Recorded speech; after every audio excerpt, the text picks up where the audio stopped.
So this is the 8th Pride reception that we will celebrate together. I want to begin by saying thank you to all the people that I'm looking out in the audience. I see some new friends, but a lot of old friends, folks who have been with us through thick and thin.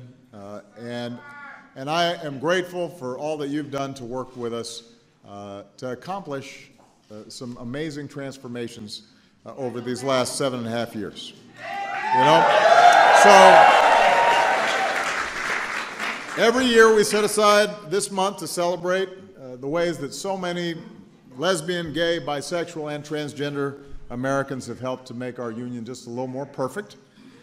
We honor the countless nameless heroes who paved the way for progress, the activists who marched, the advocates who organized, the lawyers who argued cases, the families who stood by their loved ones, even when it was tough. Every brave American who came out and spoke out, especially when it was tough. Because of them, because of all of you, there's a lot to be proud of today. Today, we live in America where don't ask, don't tell, don't exist no more. Because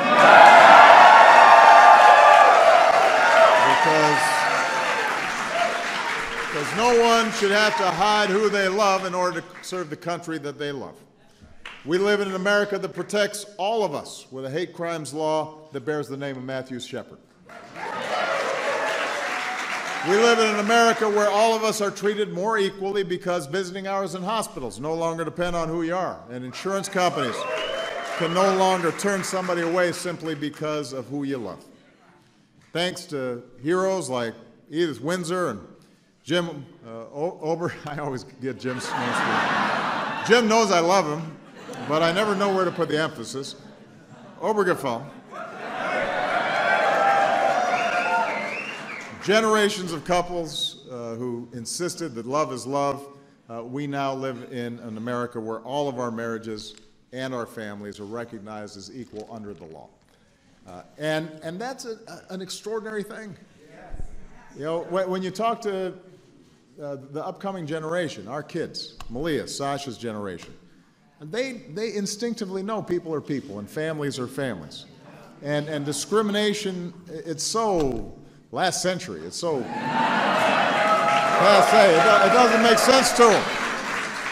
So we live in an America where the laws are finally catching up to the hearts of kids and what they instinctively understand. So some folks never imagined we'd come this far, maybe even some in this room.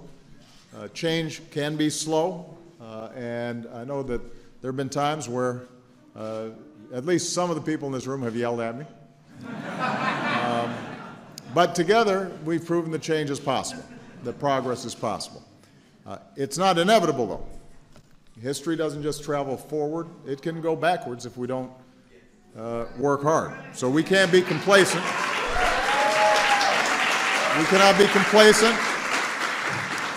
Securing the gains this country has made requires perseverance and vigilance, and it requires voting, because we've got more work to do. We still have more work to do when gay and bisexual men make up 2/3 of new HIV cases in our country. We have to work hard to make sure that jobs are not being denied, people aren't being fired because of their sexual orientation.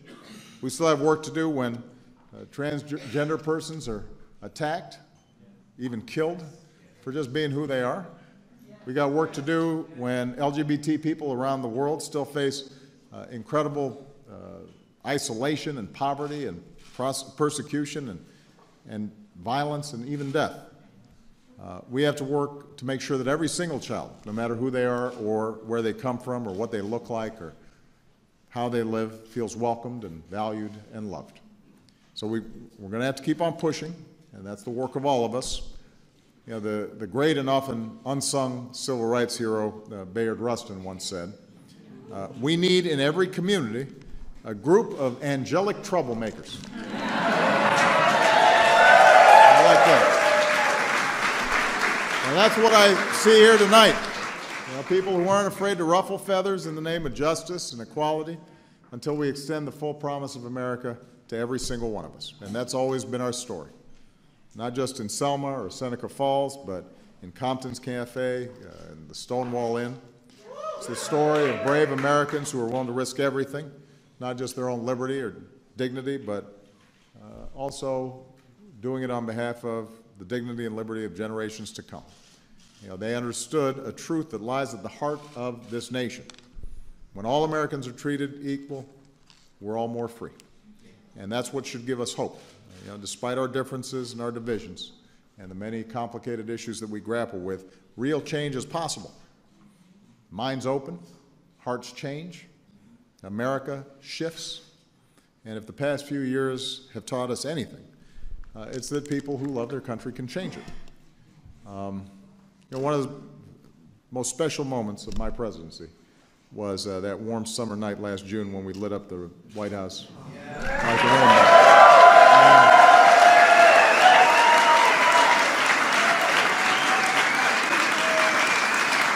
You know, it was a powerful symbol. It was a powerful symbol here at home where more Americans finally felt accepted and whole, and that their country recognized the love that they felt. It was a beacon for people around the world who are still fighting for those rights. It was a reminder that when the change we seek comes, and when we move a little bit further on our journey toward equality and justice, we still have a responsibility to reach back and help pull up others who are striving to do the same. So enjoy tonight, have some champagne. Some of you already have, I can tell. Tomorrow, we get back to work. And by the way, we get back to work not just fighting on behalf of justice and equality for the LGBT community, but for everybody. Because one of